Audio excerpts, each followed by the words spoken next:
ready for it. That build.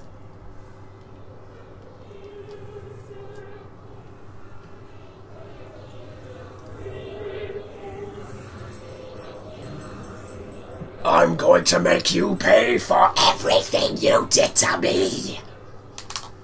Go on, Faceless. Let me slip my Jimmy in your mouth, Roof, and be done with this. Oh, this tune is perfect. I am Ultimisia. Time shall compress like small tatties in a sports bra. All existence denied. The only facial here will be the one I give you. The music on the bosses on these games is always stellar. But they're always far longer than the fight, so you never really get the full gist of just how good they are. And the thing I love about this, can you see the kind of entombed character below Ultimisia there? That could possibly be the actual husk of Ultimisia. Can we melt down this bitch? I think we can. What's happening? Oh, don't die. Uh-oh! Uh-oh! Welcome to old school RPG, son. Quick. None of that. I don't know if this works, but if she turns yellow or glows gold, it means it does. It does work! That destroys her defense.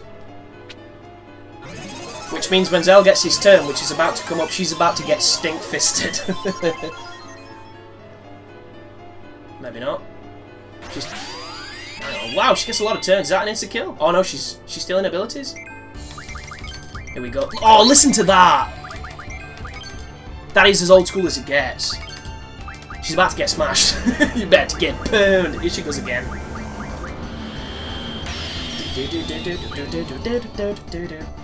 Awesome tune. Only 4 seconds, you tight bastards. This is the climax, man. I'm gonna introduce you to my trainer. Oh, shit.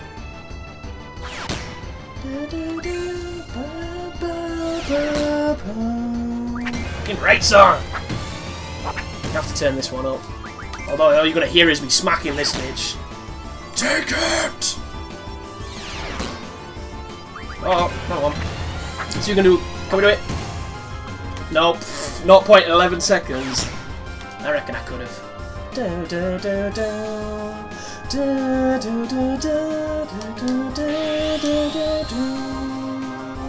we go. How about you take every piece of my sword? Your sensation, this erection, there are no words. Oh, I've got no life. Quick, do the Mega Elixir, bitch. Thank you.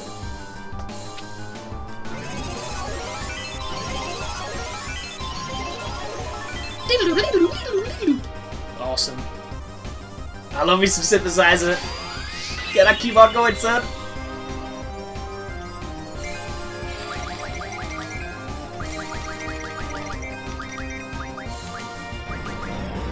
Uh-oh, here it comes again.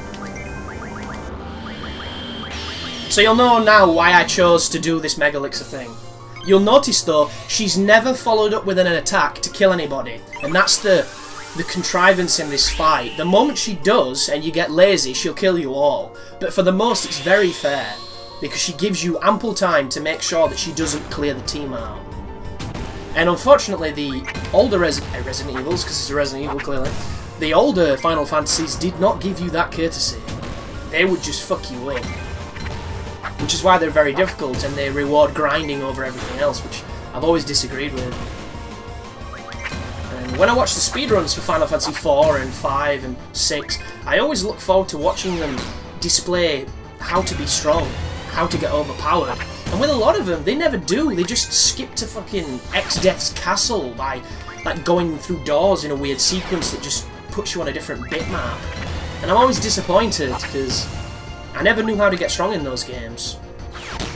Like 7, there's those Tifa tricks you can get with those certain weapons. You know, you can get Knights of the Round materia, you can get the Omni Slash, you can get the 4 times cut, you can, you know, breed materia and get powerful that way. This game, there's a junctioning. Shit ton of junctioning. Final Fantasy IX, I mean, you can do the Fox Drop, you can do a couple of Quinner abilities. You know, there's a couple of Freya abilities with the frog drop, not the fox drop, I don't mind all that. There's the dragon's crest once you've killed all the dragons. There's a thievery skill once you've stole a ton of times. There's the throwing with Amaranth that can be really powerful, which is lecturing us. And then on 10 is just ludicrously broken. You can build your characters perfectly. You can rewrite the entire sphere grid and make yourself very close to unkillable, but, you know, Penance might have something to... Uh-oh! Apocalypse is bad. I think this is the thing that hits everyone, is it not? No? No. Have another one of these tampons in your face! Take my steel tampon!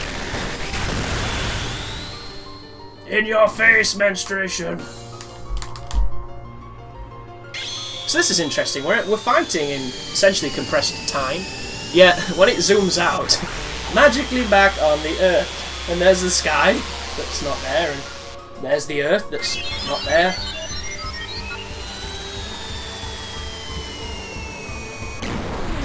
And then there's that. And if this is as big of a blade of light to go so far into the sky, what the hell happens to everything behind her? There's like a chemist and a children's school and like a nursing home, and everyone's just sitting, sipping tea and playing the slowest game of chess imaginable. This is not necessary, by the way. Once you do enough damage to Ultimecia and she starts talking, you can just do traditional attacks. But I want this to be a little bit more epic, so I'm just going to smash her teeth in. Even though I don't really think she has teeth, and if she does, they're on that dangly bit that's that little feminine penis she has there. So I should really be going for the gonads, but instead I'm kind of punching her in the midriff. And I've just realised this, her torso, like the hole and the veins and everything, it's kind of reminiscent of what they did with Kingdom Hearts on the last boss. Only the heart sign, you know, that Tetsuya Nomura did. Instead of that.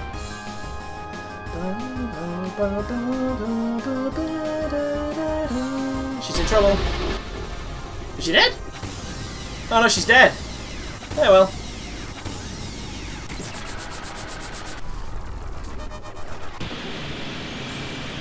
There you go. Ha ha ha! The final attack! I will turn into a thermonuclear weapon and destroy all of time. Your face will be showered with my liquid white. The yeast will be unbearable, your eyes will swell, your face will fester, and you will know my climax was the end of you. Lemon green! My true form. Oh. Look how badass this is. What is this, 98? God, games had ambition. And admittedly, this is kind of like an annualized sequel that's new every time. But it's the good way to do that. It's the Zelda of that. It's the Mario of that. It's not your fucking Assassin's Creeds and your Call of Duties and your Dynasty Warriors. It's what a good series can be when it's loved. And when it's a bunch of creative people coming together to like a zeitgeist moment of awesomeness. And the cool thing is, it's not for everybody. There are people who hate Final Fantasy VIII, but if you get it, then there's so much to love. And I know that that's one of those subjective statements that can be poised at anything. But I do think objectively, when you look at games, and a lot of the times, you're asked not to be objective, and not a lot of people really know what that means.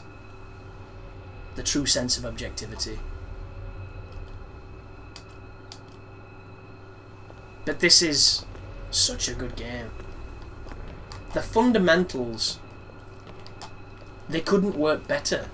Like, I have 1,000,001 ideas. Oh, here we go. Zell's telling me to shut up, so let's do some narrative. Just calm down and think. Careful, guys. Don't pick the wrong time. I'd be terrible at this.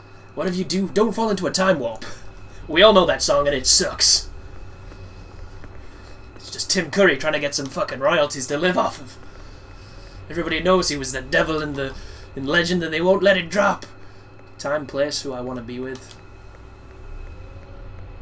I'd just be thinking of rude things. I'd end up being in like the crotch of some ridiculous woman I've never met, who's voluptuous in those dream kind of ways, but just like most dream women, she's not real and thus will be ultimately flawed if you ever met her.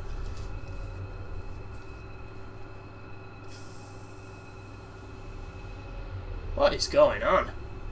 She's struggling to find the happy place. Squall! That's right! I'll think of a slight shower! Which, if you didn't know, folks, it's been like 90 episodes of hearing the name. Squall is the name of a shower pattern of rain.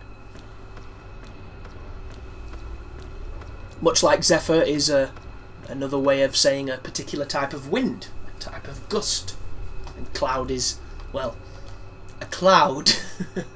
And Tidus is pronounced Tidus by the guy who plays him, which always winds me up, because it makes him sound like he's on about some prescription drug.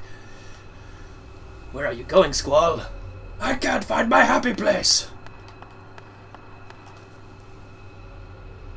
I'm gonna find Sis. That is not a happy place. Sis left you. Sis might as well have been a childminder.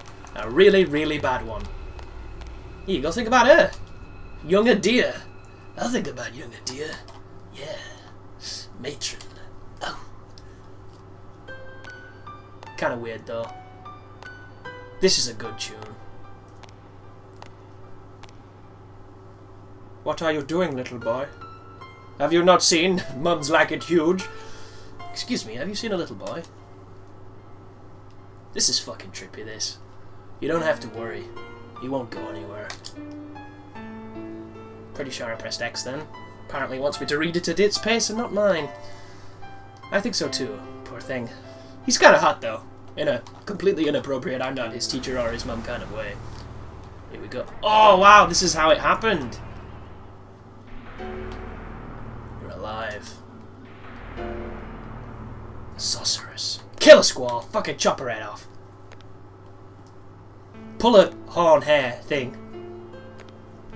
We had defeated her. Matron, stand back. God, you're hot. How do you know my name? There's no more need to fight. Come on, Adia. I mean, sure, you look pretty hot when you're in your sorceress gear, thanks to this lady, but still. You're all natural now. Look at your flowing locks. There's none of that pretentious hair shell thing. Yeah, but she's not a good person. She doesn't have a face.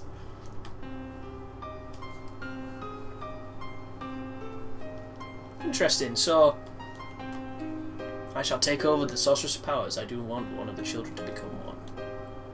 So Adia was a sorceress before Ultabisia, or is this just kind of a warped perspective because it's the ending?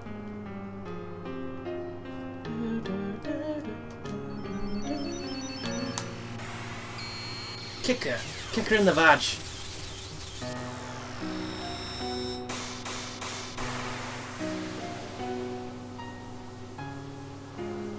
It's like a crazy Terminator time paradox. Matron, no! Hang on a second. We need somebody to hear my climactic moment. Is this the end?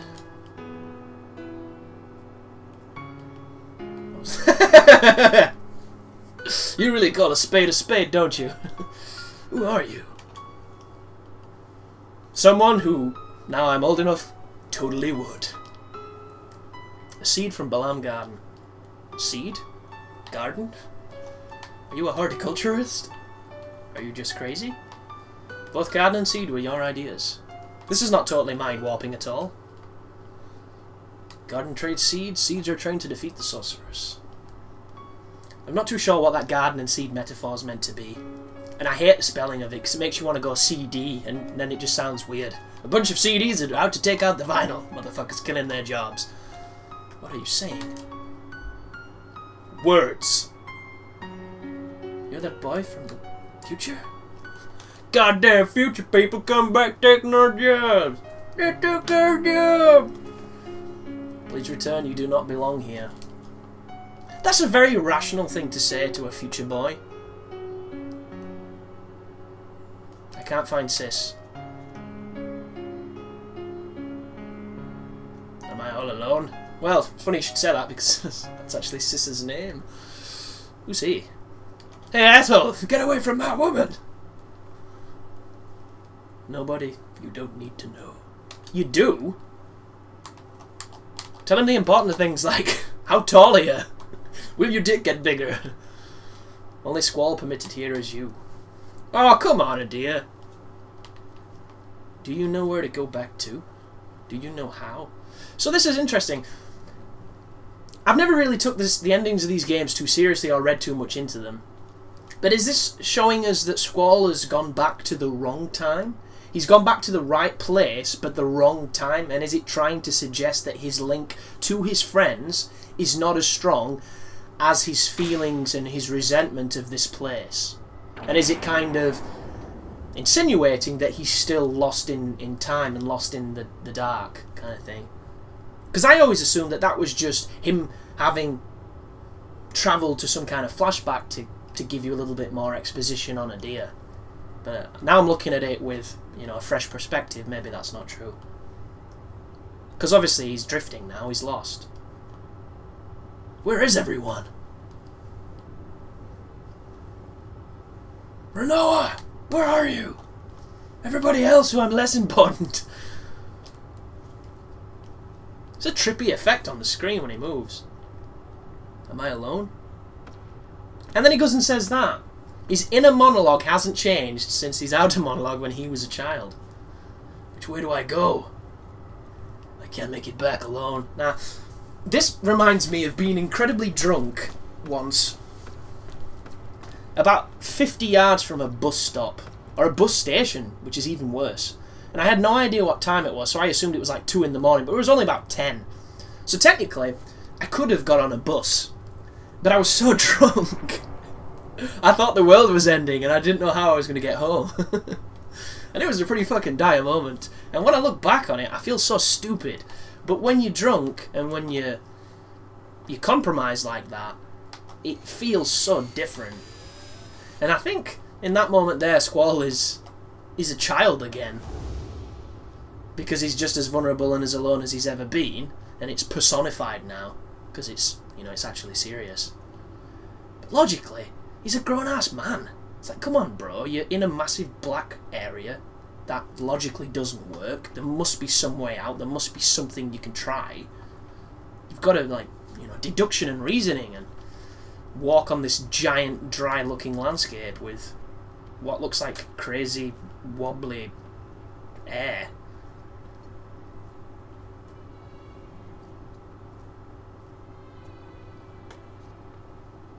So what's your first thoughts if you're in that? Mine's always the same. Thirst. Dehydration. Death.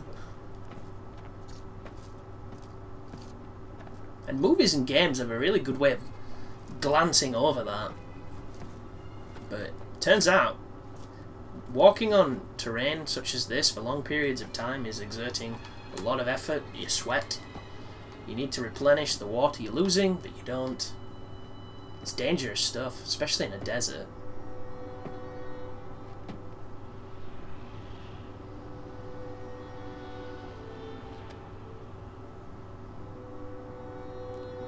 What? It's like that. Those panels on the floor in Labyrinth when she writes with lipstick to point where she's going and those little bastards turn them over. Like, God damn it. I could have sat still and had it carry me this way. There she is.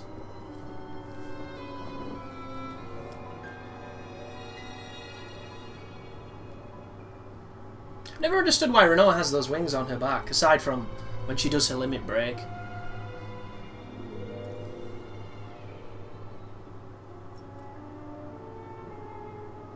God, she's fucking pretty, man. I saw somebody as well on a piece of adult material who looked quite like Renoa.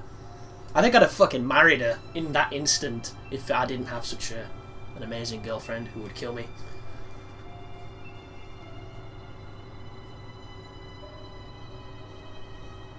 But there's the feather. There's the thought of Renoa waiting for him. This is like those dreams where you try to talk to people and they either don't have faces or just ignore you. Those are weird ones.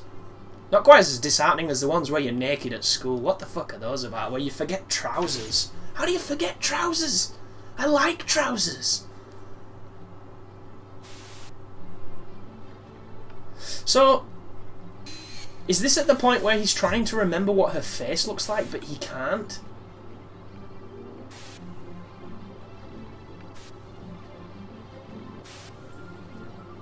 I mean, maybe there's no depth here at all. Maybe this is just a bunch of, like, fucking existential, metaphysical nonsense.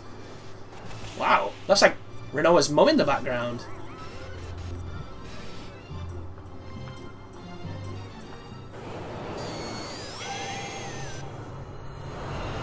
There's the rings. That's all the shit that happened. I would do unspeakable things to that person for no other reason than I'm a man, and unfortunately I have a primal and most carnal side.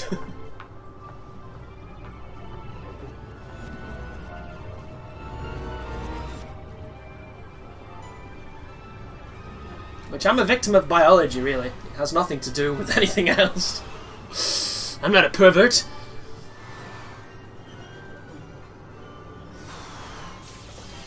Fucking hell, it's warm. That's just some kind of bizarre collage slash carousel of memories. What is going on? Boom. Ugh! Finally came. That's the end. Bust his very first nut and became a man.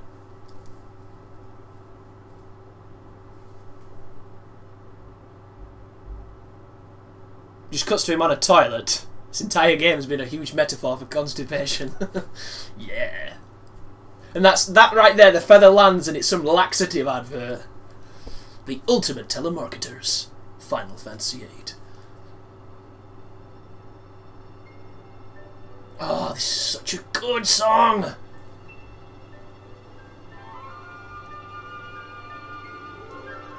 I think this is the one with the full orchestra as well on the soundtrack.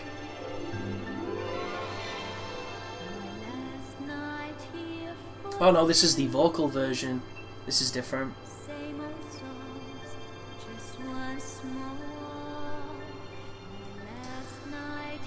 So is this Renoa finding Squall and saving him because of their bond and because of her ability to maybe not be such a dramatic and selfish and childish bitch that Squall is? And similarly to how he saved her when she was drifting, she now saves him when he's drifting, and it completes the circle. I have no idea, but whatever they got to make that field change and those skies peel back, that'd be almost as lucrative as those elastic bands that are the craze now with kids. Fucking making gay-ass bangles from elastic bands. In my day, back in the long, long ago, Mad Max 3, like a terrible film, we flicked elastic bands at people, just like people used to fish with Pokeballs. You know? See for fishing? Never. That's some bullshit. The least patient seed member ever fishing and getting usurped by his buddies. Not happy. Maybe you should, like, cut it out, dude. I get a massive Waka vibe from him. And I don't think it's just because he keeps saying yeah man and all that stuff, which is essentially what Waka went on to do all the way through Final Fantasy X.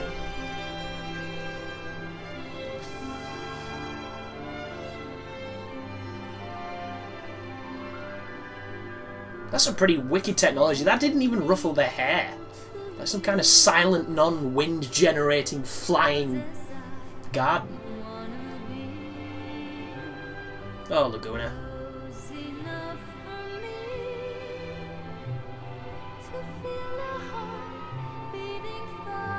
Laguna's story is pretty damn sad. And I hate the fact that he's such a... like a clumsy idiot. Because he looks like such a badass. It looks like Vincent if he'd not been experimented on and turned all gothic-y.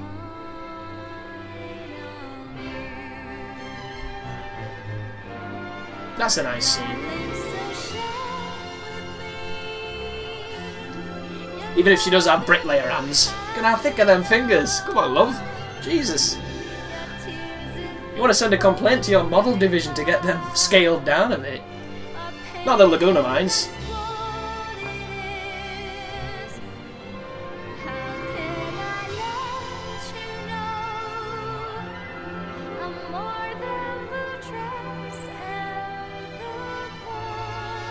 Oh, it's so fucking sad.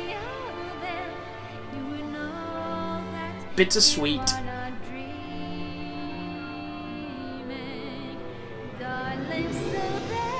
That were a nice little match cut there.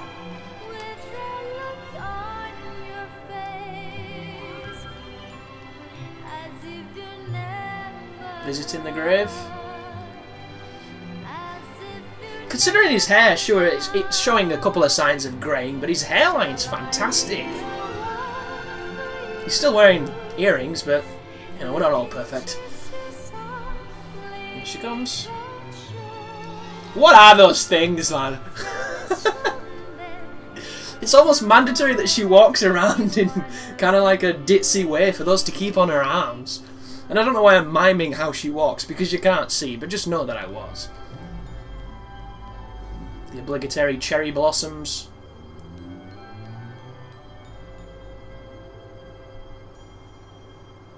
What in the fuck is happening? It's all just a wet dream.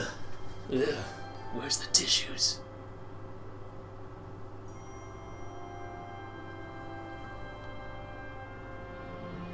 There we go.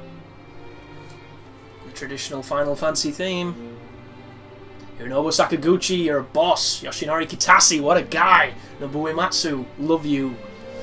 Everybody else, I'm not too sure. Tetsuya Nomura, obviously, started out as an enemy designer in Final Fantasy VII and maybe some before. Went on to become the character designer. Yoshitaka Amano, the guy who does the illustrations for the covers, a fantastic artist, also known for Vampire Hunter D. He's the guy who illustrated the books. And then, unfortunately, a bunch of very talented people that I'm less familiar with. So I always liked this. I thought this were a fantastic addition. Using the whole, you know, make your own movie, handy-cam moment for the characters. I thought it was a great piece. It was a great piece in a great game. And I always have a respect for a company that treats its credits with care. Like, I can't remember games before Final Fantasies where I sat through the entire credits hoping for something at the end, because there almost always was. Look how long her hair is. Jesus Christ, people would kill for that hair. You know, there are chemo wigs dying for that hair. Which, if you have long hair, you can actually donate your hair to those cancer places, and they make wigs from it, which I think is pretty damn awesome. Unfortunately, my hair is callous and awful, and the only thing they'd really want to make with it would probably be a brush to comb a horse with.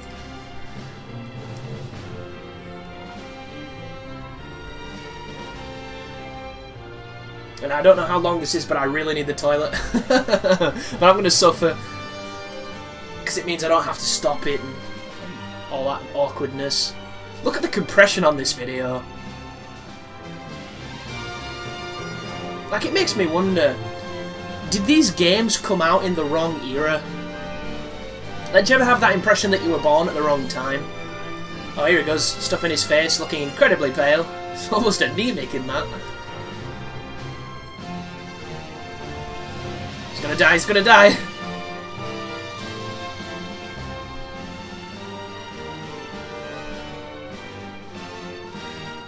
But, for instance, if this game came out now, it'd benefit from all the technology we have, but would it be classed as a good game?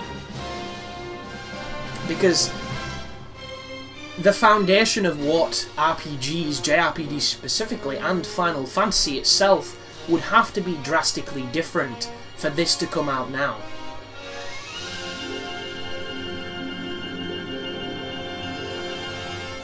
Oh, I remember. It's that whole ambiguous thing of, did Squall make it back, did he not? Or was he just lost in time compression? Because right there, obviously, we didn't see Squall, and we saw Rinoa, who looked like she was interacting with somebody just off camera.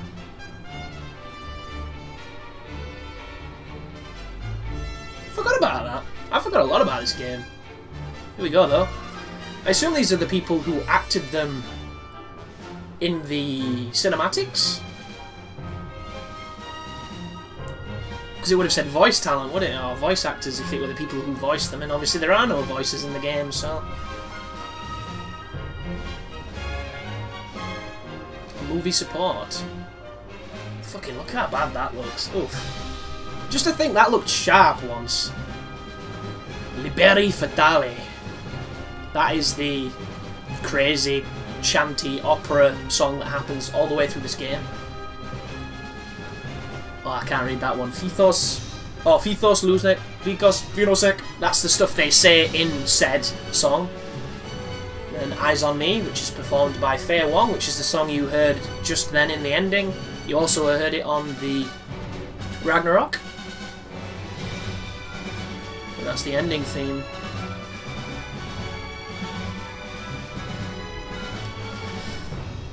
And like, people generally have an interesting reaction when I get super passionate about the music in these old games.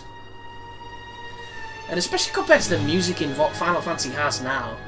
Like, the soundtracks in those games are perfectly passable, but not Shinji Hashimoto? I thought I recognised that name then. But compared to the legacy of what he did in these games...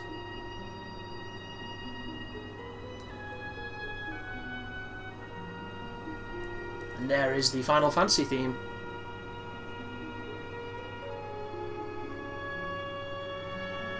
Which I can't remember what it was called in the first games. Was it like just the Crystal theme or something? So now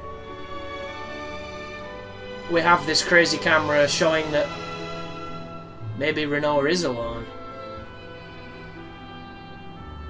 Ooh, that bit right there is so close to a song from Final Fantasy IX. Then we have that.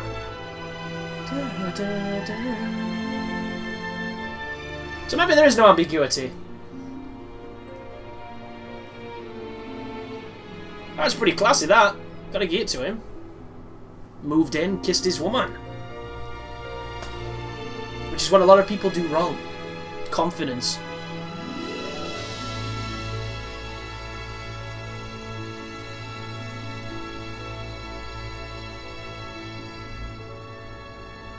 Yeah. Read into the ending what you will. 1999, apparently. And I think, don't get me wrong, that this is one of those games from a period where when it got to the end like this, you had to turn the damn computer off. I hope I'm wrong. But there were some games that would almost have a kill screen. It would be a screen that didn't move, that never went away, so you had to reset. And this might be it. We might be on it right now. I'll press some buttons. Yeah, I think this is it. So look at that. There's people playing games to this day that probably have no experience of this ever because they weren't alive at that time or they didn't play the games. Great, somebody sounds like they've got like a fucking wood chipper on outside, so I'm going to end this. But thank you very much for watching, guys. It's been a fun adventure. What do we do next? That is the question.